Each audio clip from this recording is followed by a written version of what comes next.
शेख रशीद कहते हैं फवाद चौधरी की गिरफ्तारी में इलेक्शन कमीशन सियासी फरीक बन गया। इलेक्शन कमीशन का काम पर्चे करवाना नहीं, इलेक्शन करवाना है।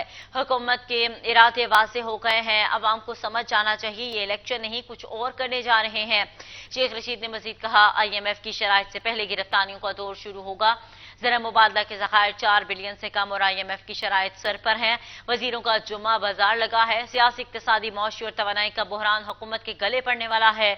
मुल्क जाम है, हुकूमत का काम तमाम है। शेख रशीद अहमद की जानिब से भी रद्द अमल दे दिया गया है। फवाद चौधरी की गिरफ्तारी के हवाले से उनकी जानिब से ये कहा गया है कि फवाद चौधरी की गिरफ्तारी इलेक्शन कमीशन सियासी फरीक बन गया है और मजीद ये भी कहा कि इलेक्शन कमीशन का काम पर्चे करवाना नहीं बल्कि इलेक्शन करवाना है।